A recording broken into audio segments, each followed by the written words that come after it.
First, we begin with the recent passing of several beloved American actors. These talented individuals have left behind a lasting legacy in film and television, touching the hearts of millions with their performances. While it's always hard to say goodbye, their contributions to the entertainment world will forever be remembered. Next, we'll also cover the passing of other notable figures from around the world. These influential individuals have impacted various fields such as music, politics, and art. We'll pay tribute to their achievements and the mark they left on society. Tony Todd, star of Idol, Candyman, and Final Destination, passes away at 69. The entertainment world is mourning the loss of Tony Todd, the acclaimed actor whose unforgettable roles in Candyman and Final Destination made him a legend in the horror genre. He passed away at the age of 69, confirmed by his longtime manager, Jeffrey Goldberg. The tragic news was shared on Saturday, with Goldberg offering a heartfelt tribute to his dear friend and client of 3 decades. Goldberg, who managed Todd for over 30 years, expressed his sorrow in a statement to USA Today. "Thank you for your interest in having a statement from me about my dear friend and client of 30 years, Tony Todd," Goldberg said. "Tony was an amazing man, and I will miss him every single day." Goldberg went on to say that Todd passed away on Wednesday night at his home in Marina del Rey, California, around 11:50 p.m. The cause of death, however, was not disclosed. Todd's rise to fame was anchored in his iconic portrayal of the terrifying and complex character, Candyman, in the 1992 horror film Candyman. His performance earned him widespread recognition and accolades, including a nomination for the Best Actor award at the Fangoria Chainsaw Awards the same year.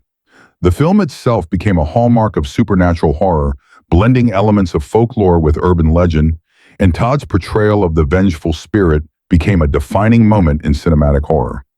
Todd returned to the Candyman franchise in the subsequent films released in 1995, 1999, and the most recent installment in 2001, further cementing his place in horror history. In a 2019 interview with The Guardian, Todd shared an intriguing detail about the production of the first Candyman film. He revealed that he negotiated a bonus of $1,000 for every bee sting he endured during the infamous bee scene in the movie, where his character is surrounded by swarming bees. Todd was stung 23 times in total during the scene. "Everything that's worth making has to involve some sort of pain," Todd reflected.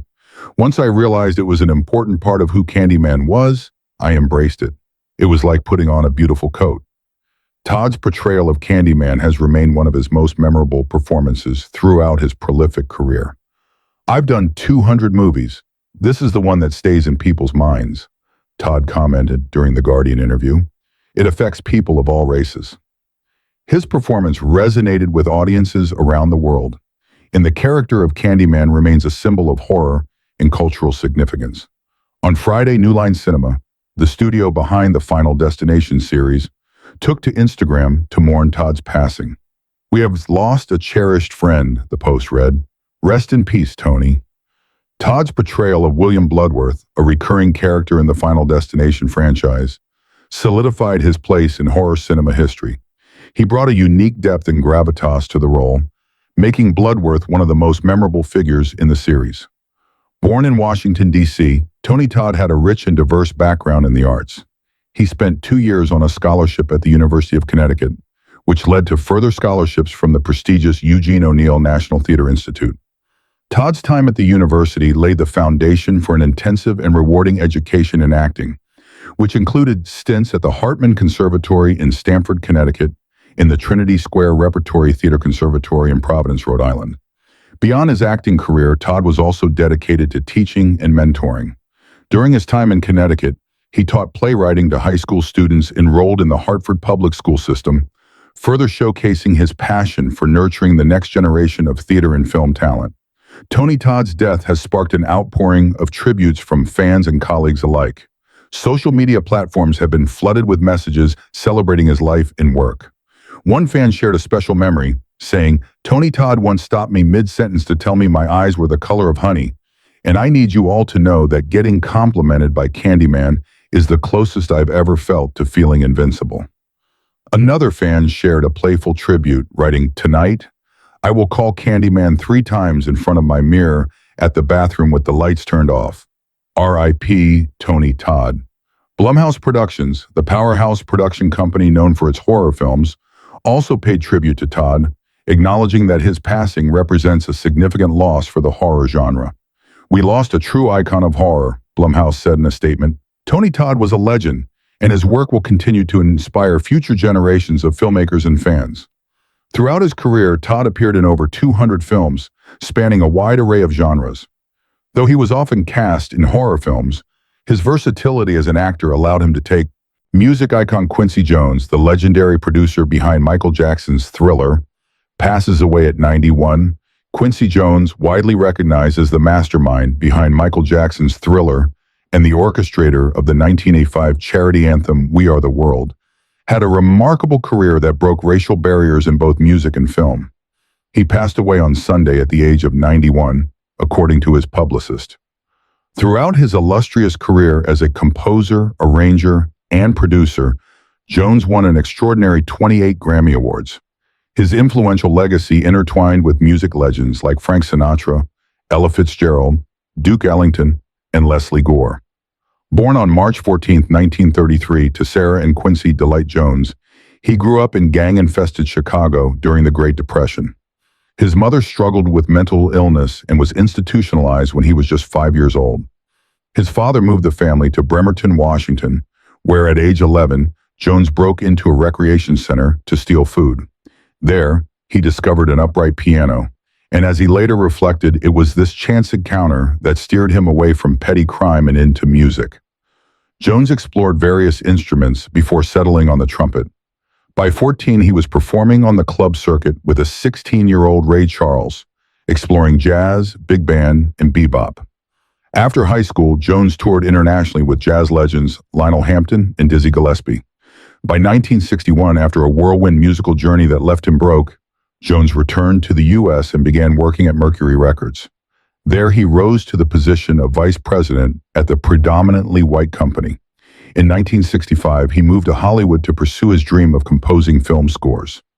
Upon being hired for the Gregory Peck film Mirage, executives were surprised to learn he was black. Jones later earned 2 Oscar nominations in 1968 for Best Original Song, The Love of Ivy, and Best Original Score, In Cold Blood. He made history in 1971 as the first black musical director of the Academy Awards and went on to executive produce the show in 1996. However, Jones faced major health challenges, including 2 life-threatening brain aneurysms in 1974, resulting in a metal plate in his head that prevented him from playing the trumpet again.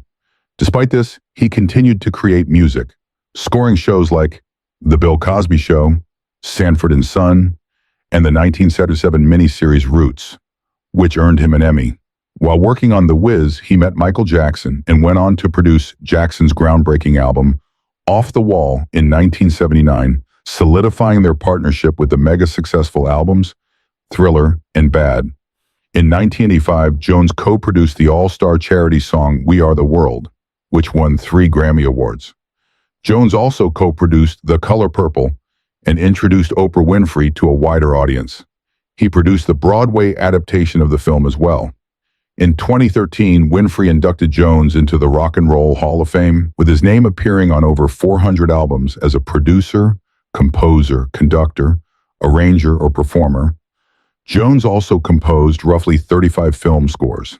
He leaves behind 7 children: Jolie Jones Levine, with former wife actress Jerry Caldwell; Martina Jones and Quincy Jones III, with second wife model Ula Anderson; Kidada Jones and Rashida Jones, with third wife actress Peggy Lipton; Rachel Jones with Carol Reynolds; and Kenya Julia Miambi Sarah Jones, with actress Nastasia Kinski. Even in his later years, Jones's energy remained unmatched. He founded the production company behind The Fresh Prince of Bel-Air, published an autobiography in 2001, and collaborated with Lionel Richie on a sequel to We Are the World after the 2010 Haiti earthquake. In 2018, Rashida Jones and director Alan Hicks released the documentary Quincy on Netflix, celebrating Jones's extraordinary career. Rashida described the film as a starter pack, with 800 hours of footage and 2,000 hours of archival material.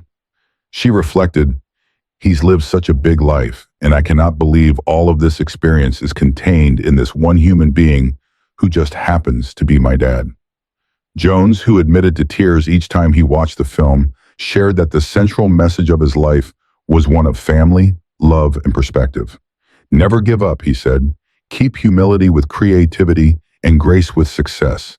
Just because you're behind a #1 record doesn't make you better than anyone else.